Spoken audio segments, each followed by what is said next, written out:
then you have to go to places where they need that shoe. Or I want to start selling water. I want to put water in a sachet. You have to go to places where they definitely need that water. That is how you can identify your target audience.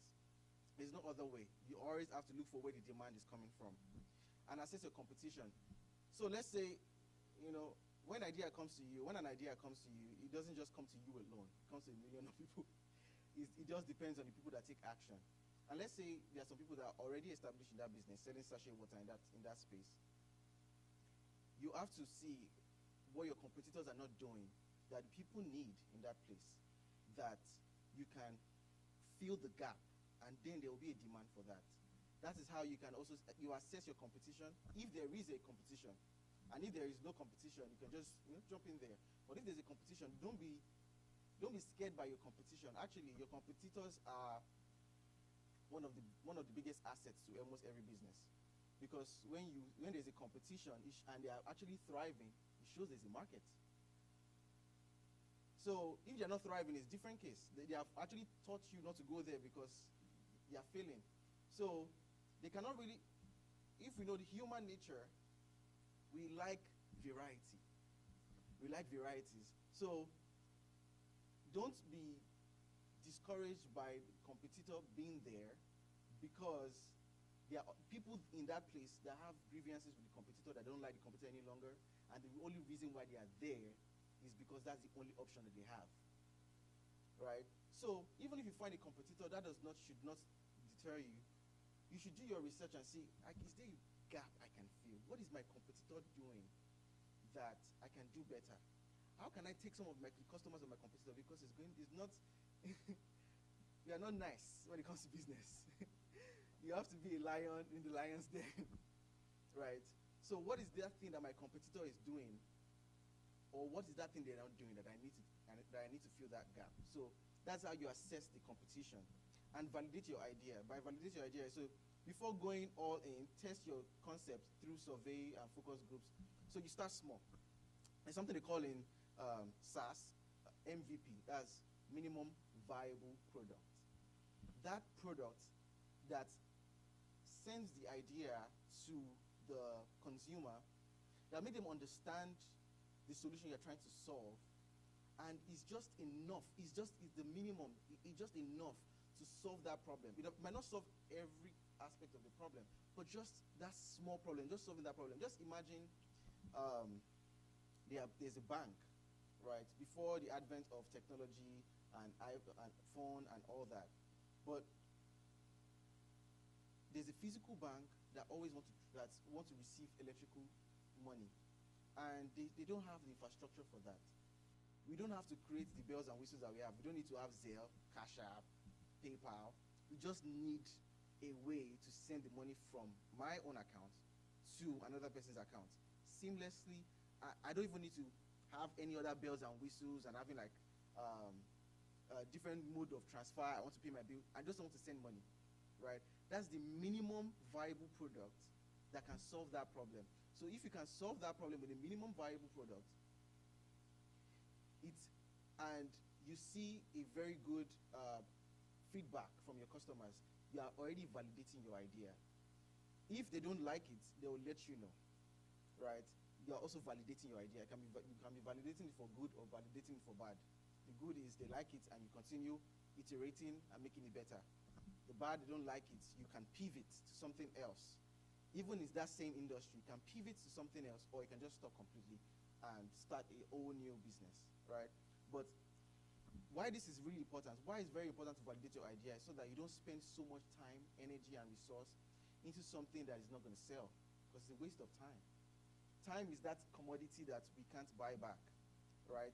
So if you follow these 3 first steps in your market research and validation, there is a high chance you'll be successful in that business, because you've seen that the audience are there, you've assessed that there's a competition, and you see that there's a gap you can fill, or there's no competition at all, and then you validated your idea by reaching out to some of your customers, try to sell them on the idea and see if they actually welcome the idea.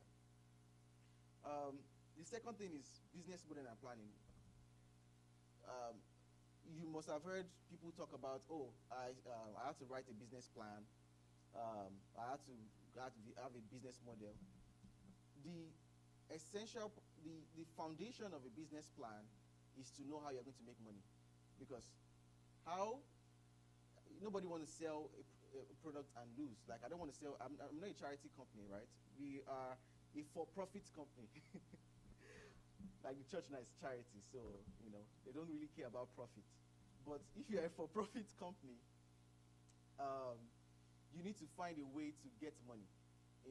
So either your services is based on subscription or it's based on usage.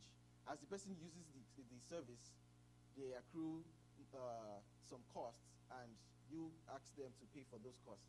Or you can say, just pay me $20 every month and I'll be able to do this for you, right? So it's based on usually most business, especially when it comes to service business, is based off subscription or usage.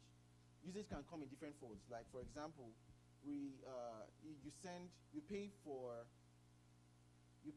a shoe, and that is essentially, you pay for the shoe, but the people that facilitated that transfer from your account to the recipient account at the banks and the service provider like Visa and MasterCard, they take their cut out of that payment, and that's the transaction fee, and that's how they make money, right? So almost everybody has a Visa and a MasterCard. So every time you swipe your card somewhere, they make money, right? And that's how it's based on the usage. So that's transaction. So what I wrote here is craft a clear value proposition, be able to articulate what makes you unique and why customers should choose you over competition. Business plan development, outline your mission, objective, financial forecasts, marketing strategies, and operational plans. A business plan helps guide decision and attract investors or lenders. The third one is legal structure. I'll come to that. So one of the things I've seen in Nigeria, my country, and why you notice, you can notice this. You can go out there and you see like some African stores that make millions of dollars every month just by selling African goods to Africans in diaspora. But you go to Nigeria and you find a lot of stores, and they can't scale. Where they started is where they are. They started by making a profit of $100,000 every month, and that's where they'll be for the next 10 years. And why is that? That is because they didn't really have a plan. They didn't really forecast the business to see, am I going to make so much money from this? Can I scale this business? Is this business scalable? Right? How can I plan to make 100,000, 200,000, 300,000, 1 million, 2 million, month over month? And if you don't plan for all this, definitely you cannot get those points. That's why a business plan is also very important, because it helps you to determine it helps you to forecast, and it helps you determine how you can scale when that time arrives. Because some people start businesses now, and they never think about, oh, if I want to sell my business in the future, if I want to prepare my books so that I can lend money, I can get money from the bank, borrow money from the bank, and the bank can lend me money, or I can attract investors because I'm making so much money, right? People don't plan that preemptively. So when they get to the business, they end up, they cannot scale. And most of the time, the success of a business is really determined from the inception of the business, right? First, we spoke about market research and validation. That's the inception. Business planning and business model. That's the inception of the business. You can start a business, if you don't start it right, it's always going to be an uphill battle when you're trying to scale. So it's very important that you plan, have a business plan, have a business model, even if not in writing, but in your mind, you should know it. You should wake up in the morning and be like, what's the business plan? I should be able to say, oh, this is my business plan. This is how I plan to make money. This is how I plan to grow. This is how I plan to insert myself into the market, so on and so forth. And if you don't have that plan, there's a very high chance that that business is not going to be successful. And then, in that as well, there's something called legal structure and selection, and that deals with if you're going to be a sole proprietor, LLC, incorporation, partnership, and so on and so forth. And what does this really mean?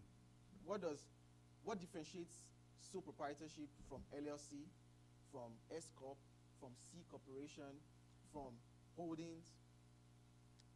It's all about how you want to be taxed and how you want to how you want to be liable for some things, and where you see yourself going. So, for example, sole proprietorship just means that you are the only one. It's a one-man business, no one else. Usually, most sole proprietorship are people that just kind of, how would I say, they sell hairdressers. They are mostly sole proprietorship because they make their hair themselves, and one customer, one hairdresser, right? Most of them are sole proprietorship. They can move a step further by owning a shop, employing other hairdressers, having more customers. When you get to that point, then you have to have an LLC, and this is the reason why. And this is why they call it, LLC means limited liability corporate company, and this is the reason why. In America, people like to sue. Before you know it like this, I will sue you to court, I'll take all your money. If you are a sole proprietor, most of the time, if someone sues you, they can also get out of your personal money. So you can be a sole proprietor and have a 9 to 5. If someone sues your business as a sole proprietor, they will still get your own money. They can even dock your pay from your 9 to 5. So there's this let me give you a quick story.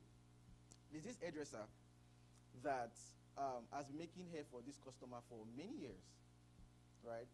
And this lady came to our house one day, so she works from the garage. She made her hair, and something happened. She fell.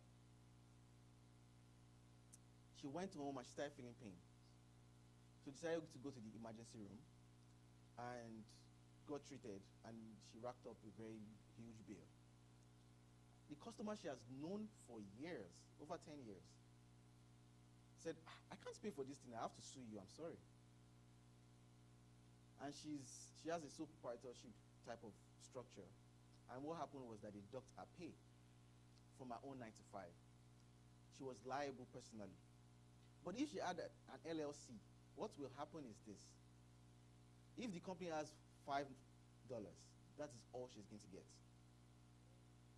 Be it she has insurance or she doesn't have insurance for the business, $5 is what she will get. It will stop at $5, regardless of how much the bill was.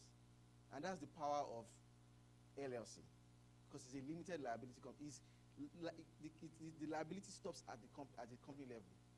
It doesn't extend to the owner of the company, right? So it doesn't extend to you personally. That is why it's really important that you understand, okay, what kind of business am I going into? And how can I place myself so that I don't lose, even if I'm making profit? Because she can be making $1 million, right? But if somebody sues her for $1 million, it's gone. There's nothing she can really do about it. The court will mandate her to pay that money, and she has to pay it, right? So why C corporation and S corporation is structured differently when it comes to taxes, right? The way they tax a corporation is different from the way they tax a limited liability company. So essentially, I can have an LLC. I can have an LLC, and I can even deduct my personal. I can deduct my personal expenses from the LLC. But a corporation works differently, right? You can't really do that with a corporation. A corporation, you kind of push your loss forward you push it to the next year. So they calculate it. So you never really, it depends on where you are, the level you are in the company, or the level you are in your business, that will determine if you are going to be an LLC or a C Corp. While, yeah. And it is S Corp, it deals with distribution. I don't really want to get into that. It's going to be a very long topic. But yeah, so that's where, and that's the power of actually having information about being a sole proprietor, LLC, having a C Corp. For example, my company, Homdov, I both have LLC and a C Corp. And the reason why I have a C Corp is because most investors don't like LLC because you can't really give shares in LLC. While C Corp, you can actually give out shares. So Omdov, as it sits right now, has $10 million shares. So I can wake up tomorrow and say, okay, I want to start selling the shares of Omdov, and I want to sell 1 million out of it, and I give the valuation, one share $1 or one share $2. Essentially, if I sell that share, I get money in. So that's how investors can invest in your company and own a part of your company, right? So that's just one of the things. Financial planning and management. Under this, we have 3 categories. So funding needs, pricing strategy, cash flow management. Funding needs, determine how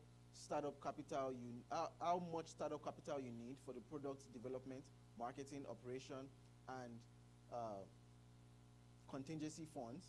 Explore funds options like personal savings, loan, grants, crowdfunding, or angel investor. Pricing strategies, set prices to cover costs, reflect value, remain competitive, and generate profits. Consider cost-based, value-based, or competitor-based pricing model. Cash flow management, plan your revenue fluctuations and ensure you have enough working capital to handle slow period and a positive cash flow in critical or sustainable growth. So let me start with funding needs, right? So with every business, it is money. With every business is money. You can't really start a business out of the thin air. It's not possible, except if you want to start cutting grass. Even if you want to cut grass, you need cutlass, right? And you need lawnmower, right? So, and you need to get to that place with transport. So there's no business that you don't really need capital, right? And depending on the business, it determines the capital need. And what I mean is, if I want to be a lawnmower, obviously, I probably need like $4,000 to go and get a lawnmower, get a car that I can drive me to the place, and get some extra tools and there. $4,000, yeah, that's reasonable.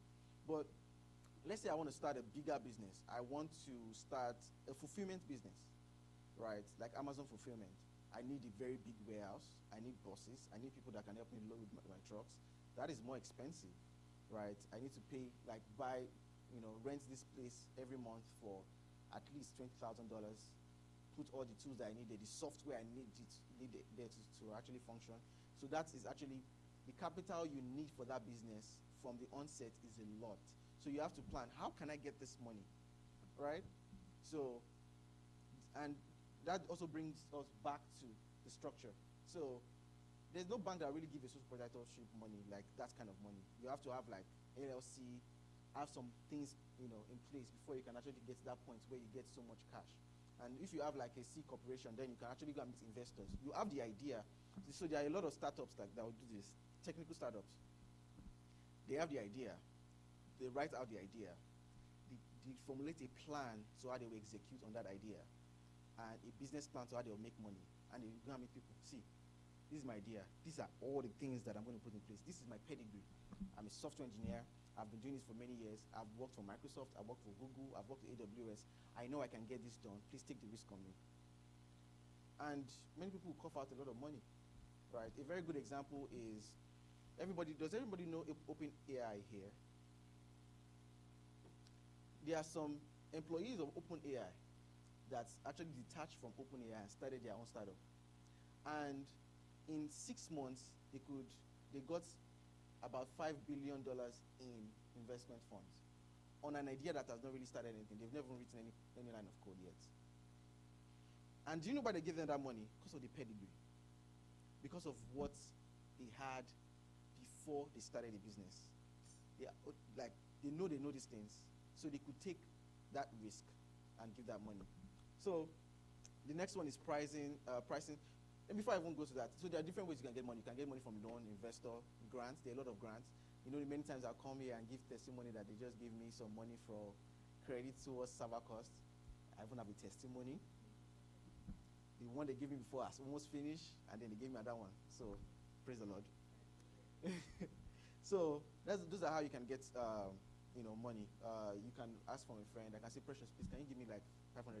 God will bless you. And then you give to me. And she'll be an angel investor. So, pricing strategy. So, Set pricing to cover costs, reflect value, remain competitive, and generate profit. Consider cost-based, value-based, competitor-based. So what this means is cost-based is you set your pricing based on how much you actually put into it. So let's say I want to sell a shoe, but I bought this shoe for $200. I can't sell it less than $200. It doesn't make any sense. I have to sell it for more than $20, and also calculate how much it took me to do marketing, to software, all those things, right? So at the end of the day, I might sell it for $500, even though the cost of getting it was $200. There are many things like that. So you see a lot of people that do like e-commerce buy things from China for like $1, and then they sell it on Amazon for $50, and we buy it because it's convenient. So that's an example of cost-based. Value-based. Value-based is usually based on service, right? So value-based is like a microfinance bank. You need money. Money is of value to you. My interest is my cost. My interest is my profit. So you come to me as I'm the bank. I lend you money. I give you the interest of 7%. Take it or leave it. Value-based, right? You want to build a house. Obviously, there's some cost-based pricing with house, right? But you want a house of quality. That's the value. So that's value-based pricing. Your pricing is based on the value of what you are actually rendering. And then competitor-based. So I'm coming into a new market, and all my competitors are selling this water for $5. Sachet water for $5. I like to use that example. If I want to set my price, if my cost is like $2, I can actually come a little bit and say I'll sell my own for $4.5, right? I'm setting my price based off my competition, right? So I can get the people that are willing to, pay less, right?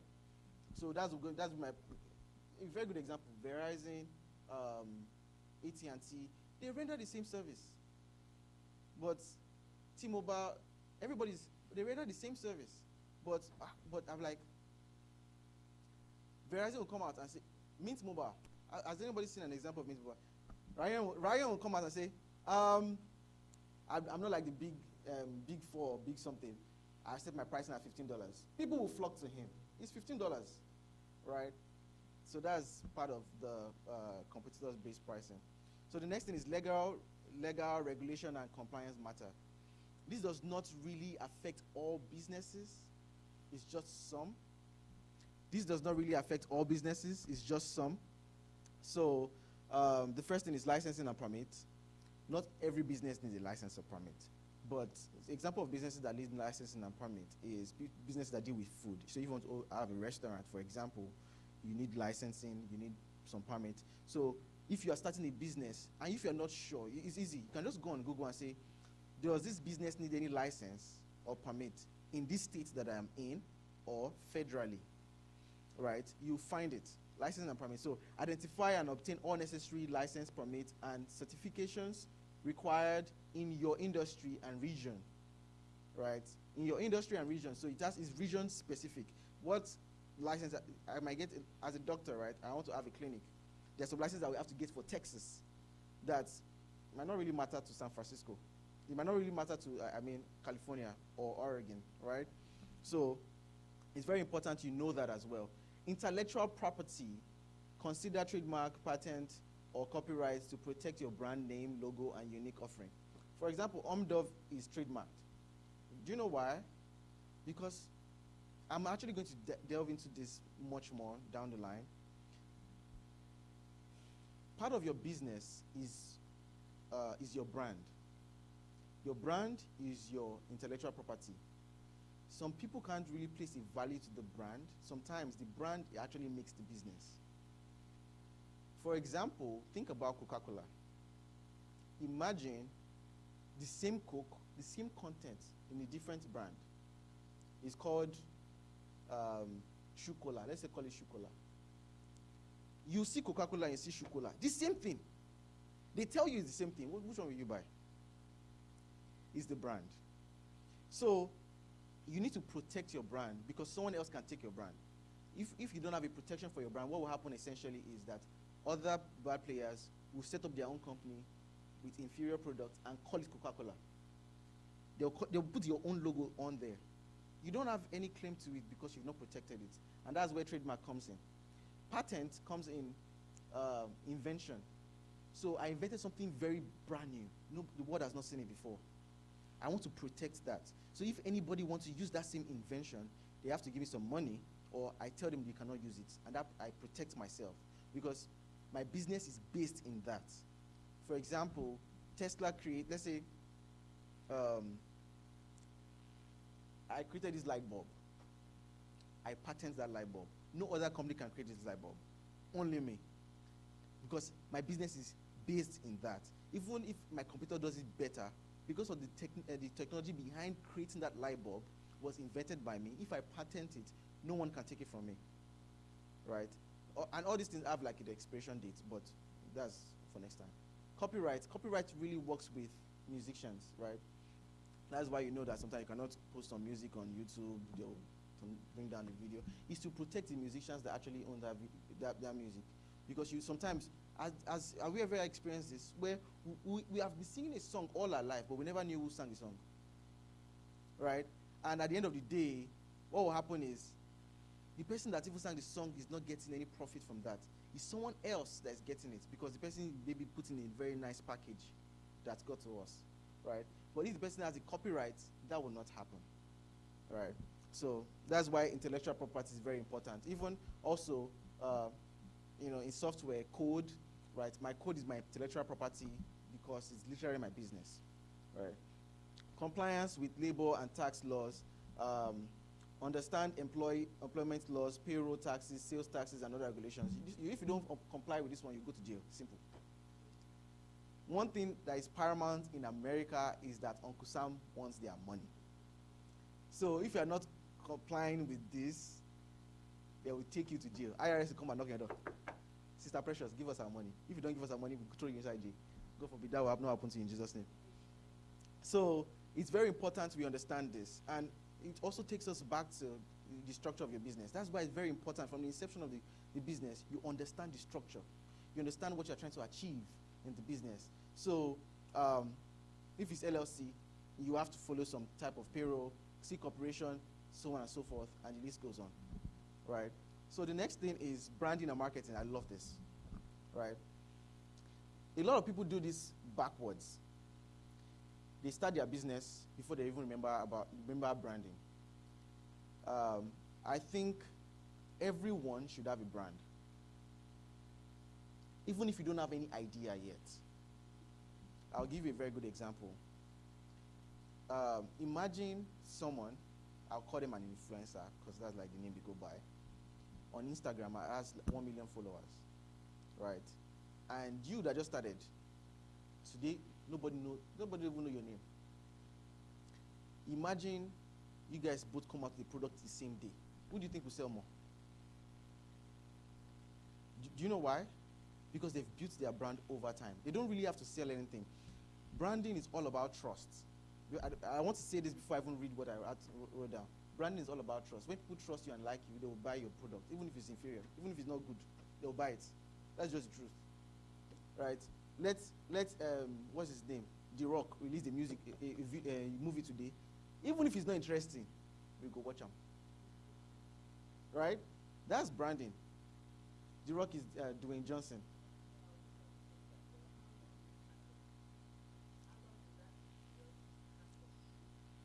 So, as even if you have good branding, yes, there will be a decay point. But when you have good branding, this is what happens, right? A very sensible businessman, you have good branding, you get the customers, you get feedback, you iterate, you change it, you make it better as time goes on. And before it decays, you have already started going back up because then you are meeting the needs of your customer. Yes. Branding makes it better and faster for you, right? You don't have to wait to start a business before you start a brand. You can imagine billionaires like Tony Olumelu and Femi Otedola and Mark Zuckerberg. Those guys are on Instagram creating content. They are billionaires. They don't have to do it. You see, you go to Tony Olumelu's Instagram. You see him, he doesn't even say anything. He just walks around with his nice suit and shake people's hand. And people watch him, right? But if this guy say he wants to sell t-shirts tomorrow, he's going to sell out. It's the branding. He's a billionaire. If Dangote say he wants to sell shirts tomorrow, nobody cares. Nobody really cares. They care about his flour and his sugar and his cement. They don't care about his t-shirt, right? It's a little bit different. So this is what I wrote about branding. Brand identity, develop a consistent brand name, logo, color scheme, and messaging. Strong brand helps build trust and recognition. Targeted market, use a mix of digital marketing, social media, SEO, email marketing, paid ads. Traditional method, networking, events tailored to your audience.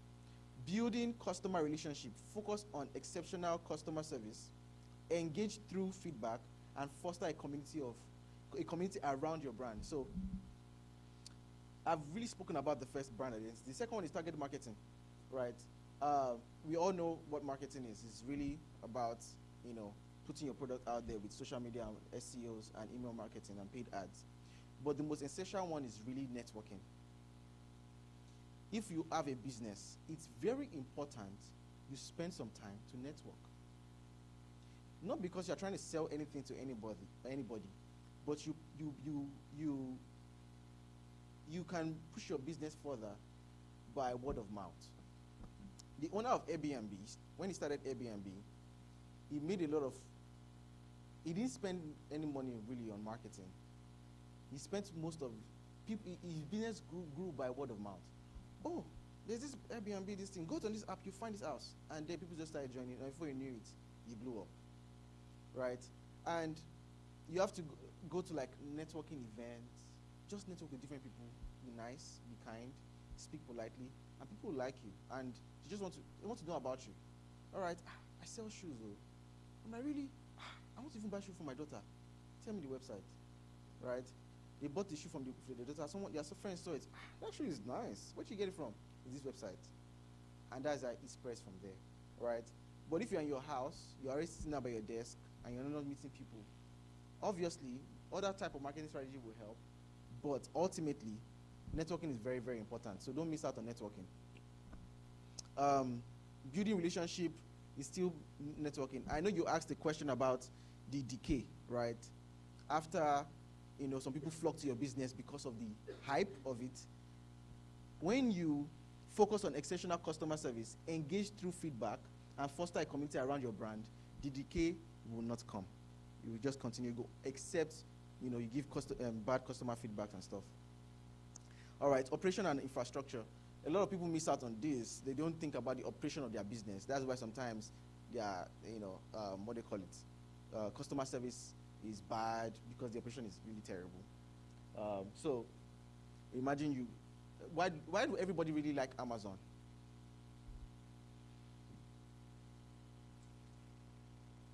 Why do people like Amazon? Why do millions of people, billions of people order from Amazon every day?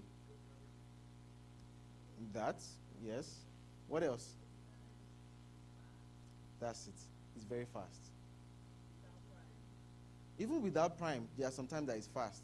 But they even offer, sometimes, they even offer, okay, we get this thing to you fast.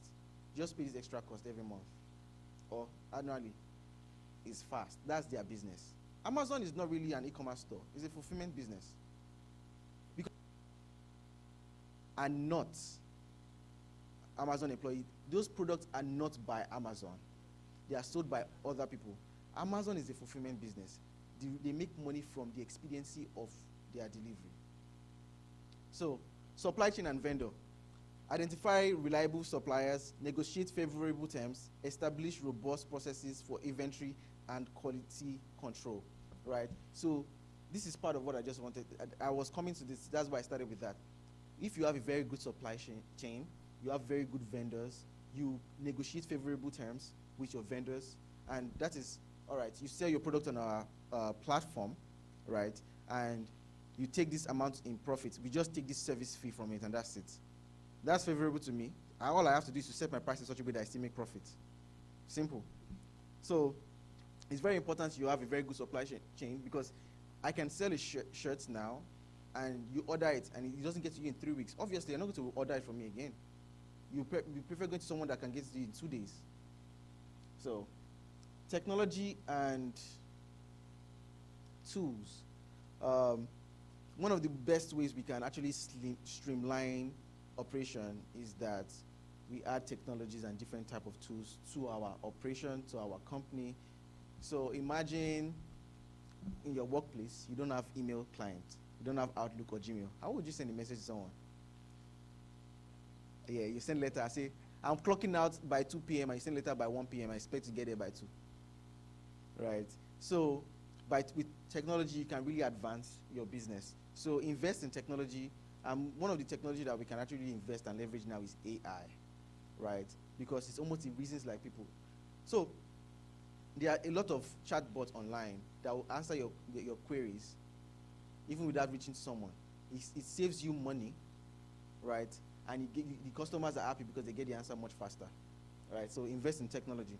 Scalability. Design workflows and processes that can grow with your demand. Planning for scale saves time and costs down the road. Always plan to scale. If you don't plan to scale, you're planning to fail. You're planning to stay stagnant till forever. So it's very important you plan to scale. So how can you plan to scale? You put things in place that will ensure that you can reach the demand of customers as they increase. Because the demand, your scalability is always dependent on the demand. So if every time someone comes to your shop and they ask, do you have salt? You say, no, sorry, they just finished buying the salt. Can you come back tomorrow? And they come back tomorrow, you say, sorry, the person not delivered it on time. Supply chain is affecting your scalability and they don't come again, right? So if every time they come to your shop, they know guaranteed, Sister Grace will have salt and Maggie, you will scale because they will trust the fact, they will trust your business. Hiring the right people, okay, building team and management. So hiring the right people, leadership and culture, training and development. This is really important. Hiring the right people, because if you hire the wrong people, what will happen is that they draw your business back. For example, you hire software engineers that don't know what they are doing. At the end of the day, you waste so much time and money on them, you cannot get it back. You cannot get that time, you cannot get that money. So how can you make sure you hire the right people? You can actually partner with hiring companies. There are a lot of staffing agencies out there to hire people. Or you have processes in place to identify people, bad apples quickly and let them go on time. I made a video on Instagram. You can go to my Instagram and watch it. I was talking about how to fire people. If you see that they are doing bad, fire them. It's that simple because it's your business. What happens if you don't fire that bad person? They infect every other member of the team. If they come late to work all the time and you let that slide, everybody will come late because the boss doesn't care.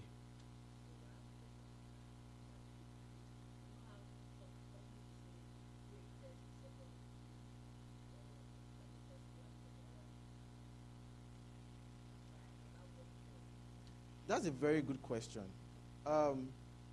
Microsoft and Google can afford to do first, second, and third review. It's all about, can you afford to do first, second, and third review? Can you really afford it?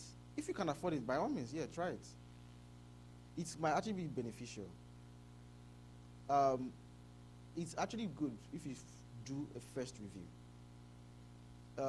I have this employee. She's very good. She's a very sound software engineer. She's one of the best I've seen. But this is a downfall. She doesn't communicate well. And if you don't communicate well in the team, what will happen is that no matter how good you are, you can't deliver fast, you can't deliver on time. And it was affecting our delivery time. Like, people were getting angry with her. Like, she didn't reach out to me. I didn't know that she was having this issue, right? My first review was sitting her down. Madam, see, Omdov is my company. And let's forget even that. If you pull us back, you are pulling everybody back. You are pulling our success back. Can you communicate? I know you are a good engineer, but what will stand you out is your communication skill. your soft skill around you being a very good engineer. And she listened and she changed and she's still with our company.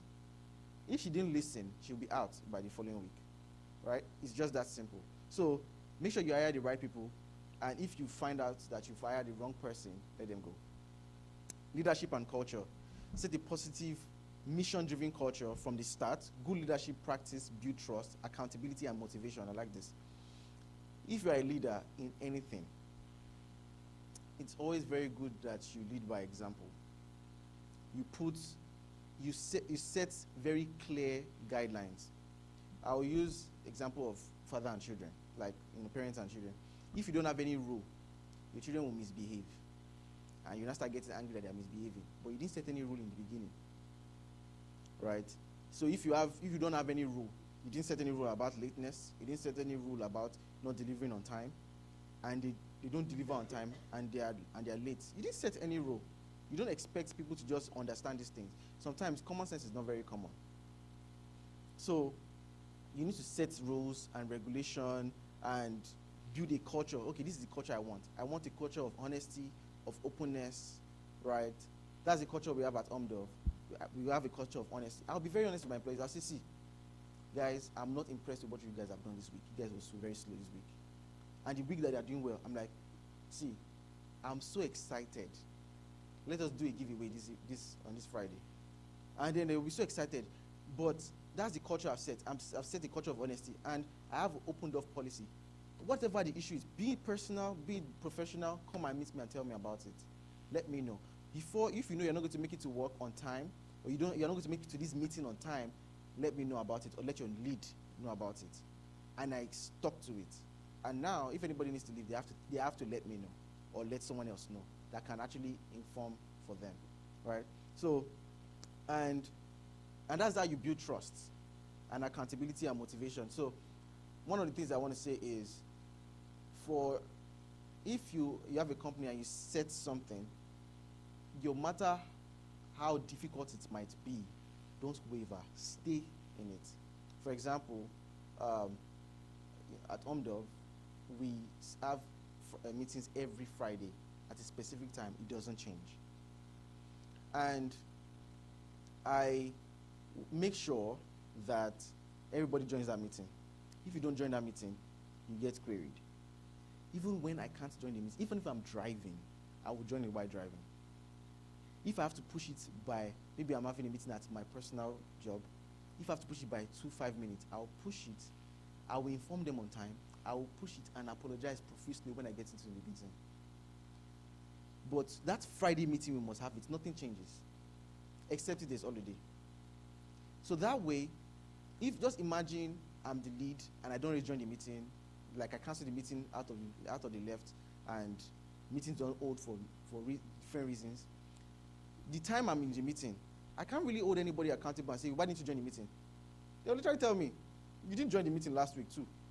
What am I going to say as a lead? So you have to be accountable. You have to have integrity as a leader if you want, people to follow you. And you have to be sure it has to be strong as well. Training and development.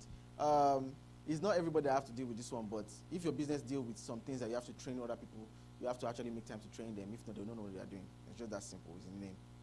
So let's move on to the next one. Risk management. Insurance coverage, data security and privacy, contingency plan. Insurance coverage, you insure your business. If your business deals with things where people can sue you, your insurance can cover it. Or there's some, if you are in real estate, for example, and you have people that actually go and build things for you, if they injure themselves, you have to pay for it, right? So it's your insurance that will pay for all those things. And if you lose, let's say for example, your business has a private jet, by God's grace.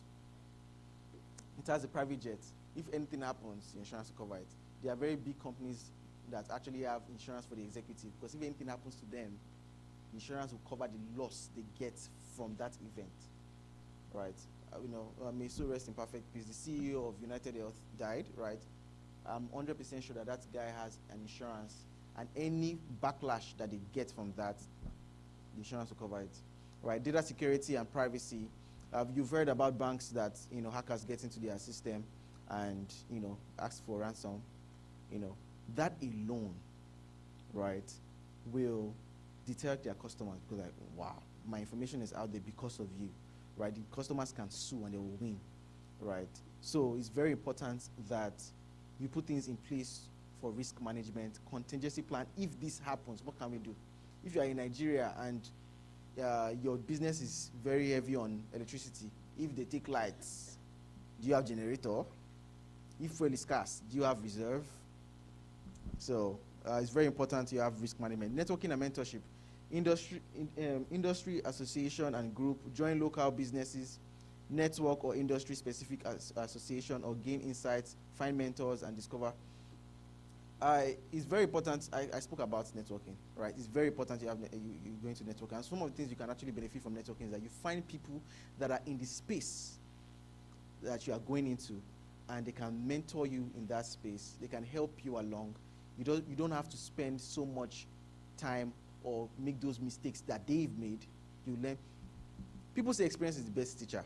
Yes. But the smart ones, they learn from other people's experience. They don't learn from their own experience, right? You learn from other people's experience. Mentorship and advice is still the same thing, right? So you learn from other people's experience. Imagine yourself as you are now with every knowledge that you've acquired, right? Now say, God now says, start again from the beginning, but you retain that knowledge. What do you think you can do with that knowledge? Imagine how far you will be at the point that you are in right now. So that is what you can gain when you have someone that has experienced that industry and thrived or failed at that industry. So if you are even looking for mentors, you don't have to look for mentors based on their success. Look for mentors that have been in that market, regardless of their success or their failure. Because people learn from their failure. You can learn from other people's failure and other people's success. So it's important we network, have mentorship, and so on. Persistence and mindset. This is very important. Be resilient. Understand that growth takes time and setbacks are normal. Keep iterating and learning from failures. I did a video on my Instagram. If you go on my Instagram, you find it. It's all about failure, the F word in business, right? Failure and fear. People see failure as a bad thing. People run away from failure. I don't want to fail. But sometimes failure are just the stepping stone to success. And fear actually is what you should be scared of. You should run away from fear. Don't be scared, right? Don't be scared of going out for those networking events. Don't be scared of starting that business. Don't be scared of putting yourself out there to create your own brand. Don't be shy. Work with audacity, right? And it will profit you. Because the moment you are scared, you've started feeling, people see that fear in you. I saw a video of Obama speaking. He said, you walk into a room and you act like you belong. And when you do that, you even realize the people that are there don't know anything. So just imagine you walk into a room and act like you don't belong. They will see it. And they will treat you like you don't belong. So, and that's fear. You have to be audacious when it comes to business. You can't be saying, buy the business now, you know. You have to go there like, see, I'm confident. Even if you're not confident, say you're confident. God help me, I know I'm on stage. But even if you're not, say you're confident and say, see, this business will help you, this solution will help your business. Without it, the competitors don't know what they are doing. It's word of mouth. That's what they call sales, right?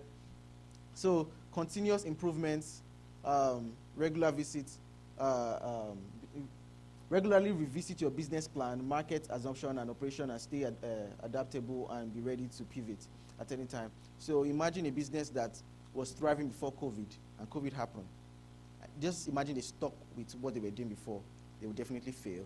They have to pivot. They have to reevaluate and make changes that will still keep them competitive in that market and making money, right? So you cannot be so attached to your idea that you don't want to change.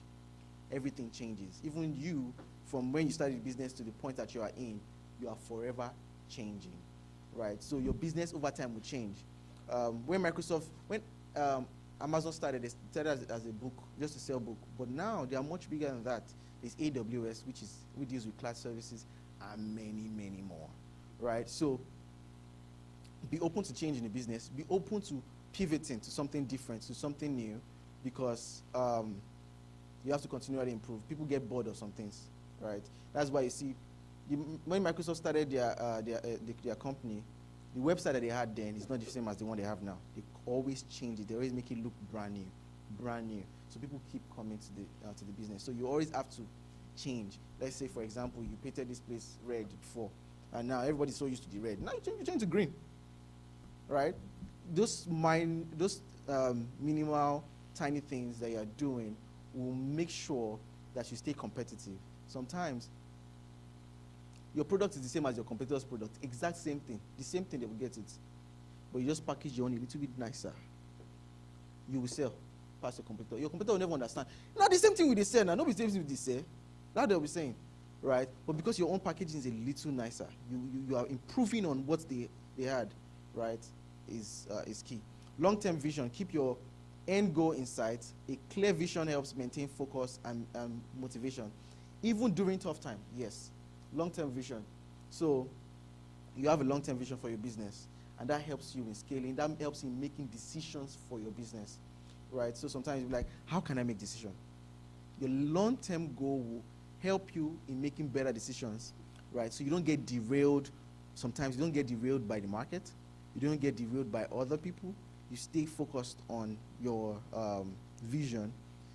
Regardless of that, still be open to, bend a little bit, but still stay focused on your vision, because sometimes the vision is what the customers are after.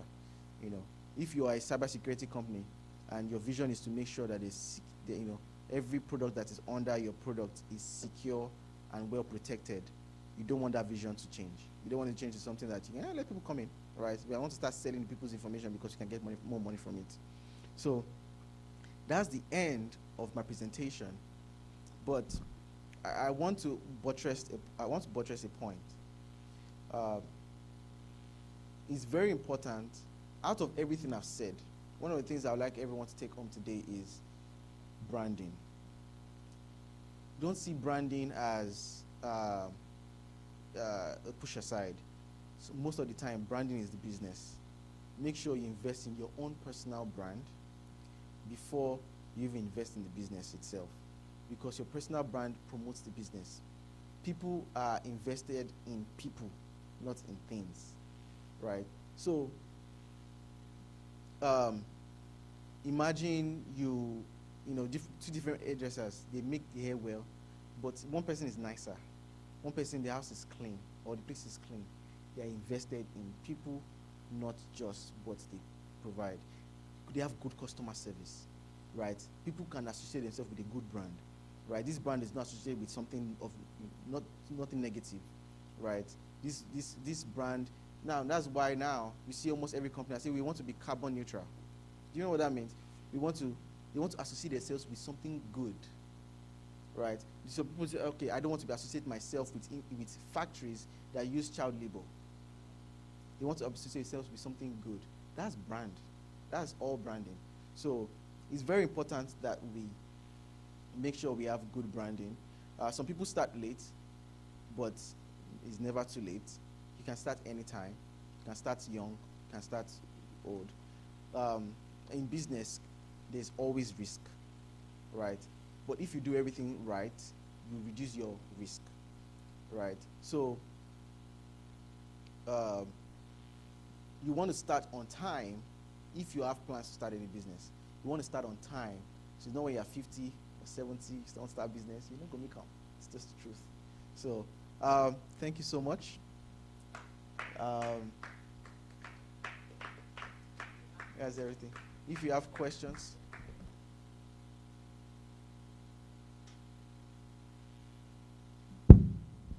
So you want to hold that mic so as well, so that I can hear you in the camera.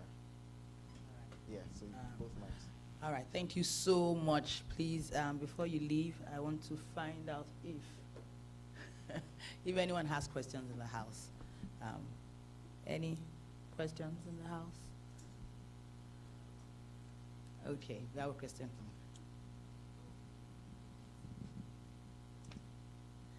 You raised up your hand. You're formulating it. Okay. All right. Yeah, you can take your time. Take your time. There was a question that came to mind that I wanted to just clarify. There, don't tell me. So everybody, well, everybody, I'm trying to use the right words. Not everyone is going to go into business. Yes. Or own a business. Yes. Right. But that's not what you see around. Yes. Like, I don't know if you've come across people whereby either during their pitch or when you engage with them, it has occurred to you that maybe she's not a business person. Yes. But she's a better, I don't know, let's say admin, you know. How do you tell such people? Okay. Because there are some businesses you see and you're like, this skill set, man. I mean, everybody wants to be a business owner because they think, and okay, so that would be my second question. When you get in, they're looking at money.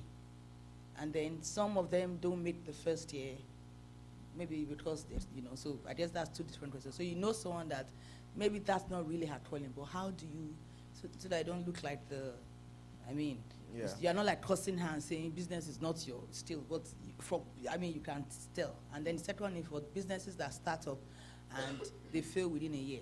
What are the common causes? Okay. Let me start with the last question. Many business start up and fail within a year because they didn't plan well. It's very important you start with a very good plan. They didn't plan for how they would get investor funds. They didn't plan for how they would raise capital, or they didn't plan for how the business really how they will even scale the business, or even have the business for 2-3 years. Most business don't make profit until like 2 or 3, 4 years. When MTN came to Nigeria, they planned that they will start making profit in 10 years. After 10 years of investing in Nigeria, but God was on their side. They start making profit on time. So if you plan for how you make money and you've done your research to see if you can actually make it in that business, you have a better chance of surviving. People still make mistakes. There are some things that you leave out, right?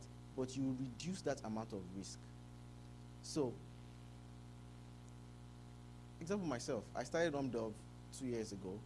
We've not made any revenue, we've not made any profit. It's by design. We don't plan to make profits now. So some people go into business with the wrong reasons, with the wrong mindsets. That's why mindset is also very, very important. So you go into business, you have the mindset that you're not going to make profits first, second, third year. What will you do if you don't make profit first, second, and third year? If you know you cannot do it, don't start it. You save yourself a lot of time. You can start a business that you can make profits instantly.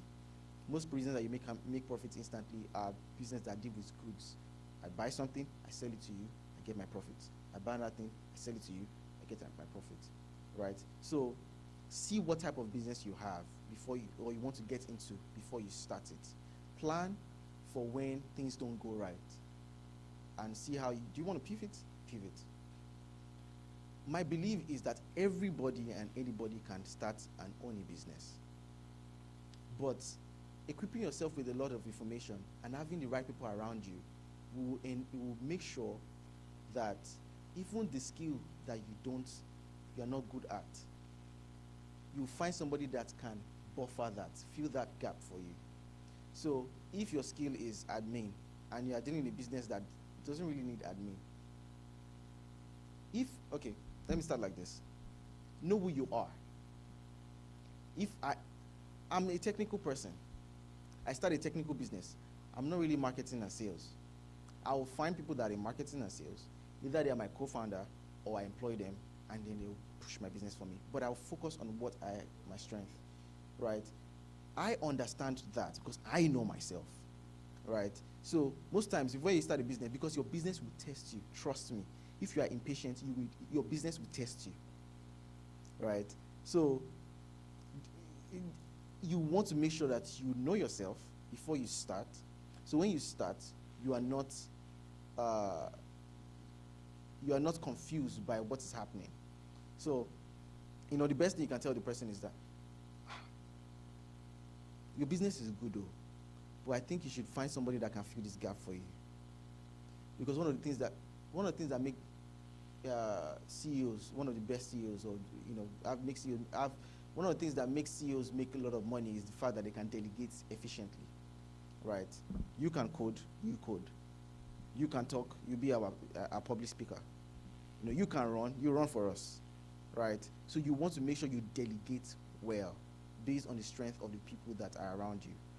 And this is why you also network. When you network, you meet people that can fill the gap for you. Though I'm technical, I can write code, but I'm not a good DevOps engineer. I met a friend that did my entire infrastructure for free, right? And it was because I was able to network, put myself out there. So I believe everybody can go into a business. It's just that before they step into it, they have to have the right mindset. And they have to make sure that their situation aligns with the business. So you cannot be jobless and expect to start a business that cannot even make profit in 2 years or a year. How would you fund that business? If you want to borrow money, you want to make sure that, okay, you can get this return quicker, faster, so you can even keep living your own life as well. So one of my advice to people is that use your 9 to 5 to fund your dream and let your dream fund your future. So your 9 to 5 now is to fund you don't even have to start a business that you have to be super involved in. You can start a business that you can get other people to be involved. You can leverage, you can outsource. We are privileged to be in America, where the currency here has very good value. You can hire Indians, hire Nigerians, hire Philippines. Those guys are much affordable than people that are in the United States, right? And you can leverage them to promote your business. They'll do a better job still. So have I answered all the questions? Thank you. Any other questions?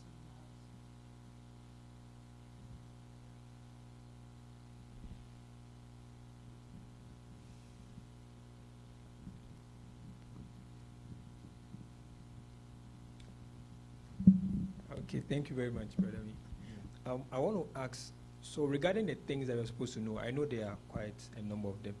What should be like the barest minimum that we should know? Because on the other hand, some people too, they get lost in so many things, like they say paralysis of analysis. They can't paralyze with so many things that they have to know, then they just give it up. So what should be the barest minimum of, like, to start up? Okay. Yeah, regarding all the things you have studied. So that's right. So one of the things that you need to look out for is that most of the time, as your business moves forward, some things will fall into place for you, and you can always figure things out from that point. I need this thing, then you can't find it.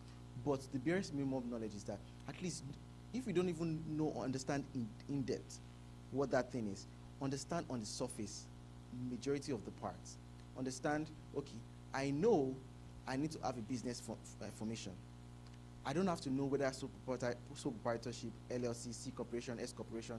You don't have to know those things. When you want to form those things, then you focus your attention on that thing, get it done, and move on. Once you've done it, you've done it. You don't do it every day. You do it once and you move, right? So I need to do my market research. Now it's time for me to do my market research.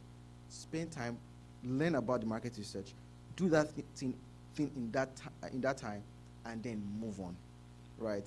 So don't get held back by things that you don't even have to meddle with, right? So understand on the surface most of these things, right? You don't have to know in-depthly exactly what you need to do at that point in time. When you understand in the surface, by the time that opportunity arises for you to use that thing, it's not going to be difficult for you to identify that opportunity and do those things. Yeah. So I have at least two questions. I think the first one is, I'm trying to think if you've kind of sort of answered it already, but still I will ask. It's, how do you know you are ready? So, and also to start a business, that is. And also I was very curious at the point where you had the idea to start your business, like what were you, not like the, like 1, 2, 3s, but what was your transition like, or like the difficulties that you had from the idea phase to actually kickstarting it, and how did you kind of maneuver through that? Like, if you had any challenges. Okay. And I think the third question that I had was a part of what she said as well, kind of the role of someone who is probably not really the idea person. Like, there's always the people who have an idea every second, you know, but you're not the idea person. But if somebody comes to you with an idea, you can run with it, or maybe even say, okay, can you consider this? You can analyze, maybe you're a good analyst, or like what she said, like, how can you really place yourself in this business? Like, must you be the startup? Is it possible for there to be ways for you to recognize good businesses and apply yourself as an analyst or whoever, you know, and something like that? That's a very good question. I'll start with that one. It brings me back to networking. If you're in your house, you will never find those opportunities. Networking opens you to a lot of opportunities. You meet people that are just looking for co-founders. And when you talk, you realize that you can be of help to that business. And afterwards, you can get contact and negotiate. Okay, if I come into this business, I know I'm going to take some risk. What are the things, like, how can I also benefit from my efforts into this business? I have a friend that started a business. He has a co-founder. He has 2 co-founders or 3. And then he got a lawyer that he gave some part of the business to, so that they can help them with all their legal work. But he couldn't meet them if he didn't network, right? He has a co-founder that this lady she's a workaholic. When anything operational, she's perfect. He has a staffing business. He has the lion's share of the company. But this lady came in, took over everything. She works like nothing else. And he told her, see, I'll give you more. I'll just step back a little bit for you to take the reign. You are doing a very good job, right? But if they never met, she would never get that kind of opportunity to do those things. And let me jump back to the first question, which deals with the challenges you face.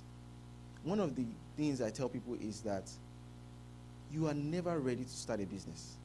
If you are waiting to be ready, you will not start it. Because you'll be faced with the anxiety of starting, the fear of growing. You think about everything that could happen that is wrong, right? And that alone will stop you from starting. So it's best you start with what you can start with, right? Hold on, sorry. Little, you want to take that thing? Because as you're talking, it's picking up the voice. Yeah. It's best that you start with what you can start with. The idea, okay, what's my idea? My idea is that I want to sell chairs, right? What do you need to sell chairs? Okay, where can I even find chairs? You don't have a manufacturing plant. When you start from there, it starts unfolding. It's just almost like a wrap. It starts unfolding itself. I'll give myself an example. When I started Dove, I wanted to build it myself, by myself. Okay, when I'm done with work, I go back to my house, I sit down on my computer, and I realized quickly that I can't do this by myself. The vision is much bigger than I thought. So, okay, what can I start with? Before I can even start, I could identify where I needed to start because I started myself. So when I started, I realized that I need to actually design this entire thing from the beginning. The designs, like every button, it has to be designed so that when I'm coding it, it's easier for me. So I hired a designer first. The designer designed for like a month or 2 before I even hired a software engineer that will actually code it. But if I never started to begin with, I will never know to do next. So in business, it's best you have a surface knowledge of everything, and then you start. When you start, the things just start unraveling itself. Sometimes you don't discover yourself until you start a business. You don't discover that you're actually good at this thing.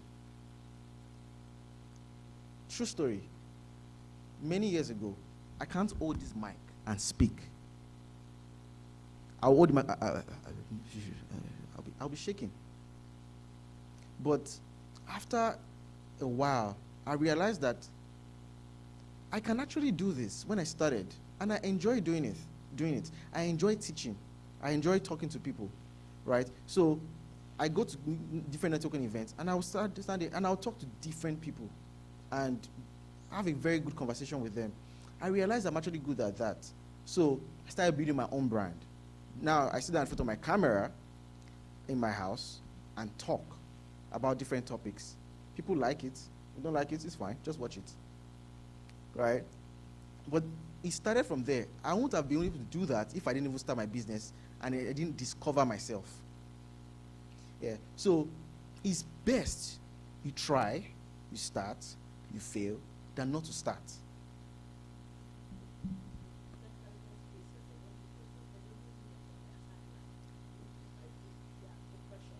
Yeah. So when you give yourself timeline, you are holding yourself to, how do I put this? To disappointment. Disappointment cripples your business as well because, I'm supposed to have gotten 2,000 customers. We only have 50. Is this even a good business at all? But you know you can get 2,000 customers. It's just that it has not just set in place for you yet. And those are the uncertainties in business, and those are the risks in business that you have to prepare for.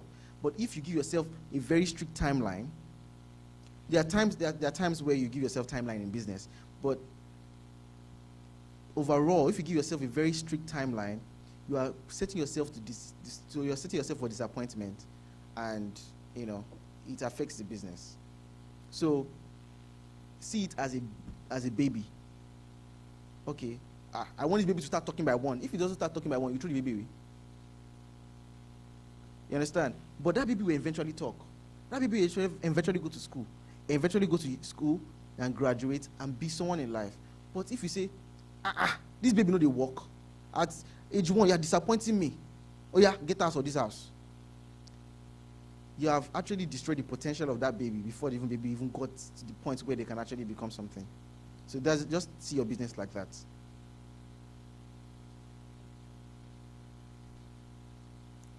Any other question? Any other?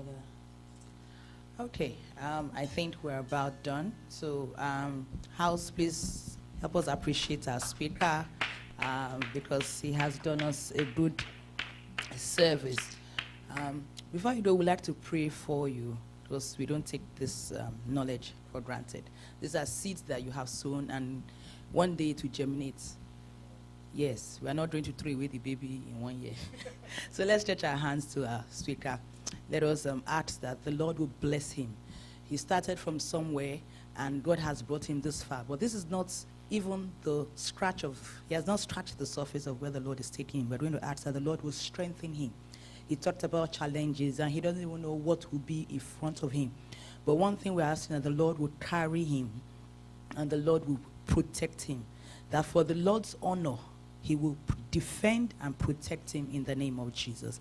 We ask that the Lord will increase him on every side. The Lord will raise helpers for him. Even as he's growing, trusting God for growth, impacting lives, in the avenues where he never thought possible, Jehovah will open doors for him in the name of Jesus. God will raise helpers, people that will locate, even from dream, they will be given his name. They will search him out. Merchants from all over the world will come looking for him, even to trade with him, bringing him wealth from many lands in the name of Jesus. We ask that the Lord will uphold him. We are using him as a point of contact, even for his family. The Lord will keep on increasing them, keeping them, protecting them, defending them. In Jesus' name we pray. Amen. Praise the Lord. Hallelujah. Let's appreciate our speaker once again. Thank you so much, so much, so much. A lot has been here. We hope that we can at least have this PowerPoint and share it with the bigger family. For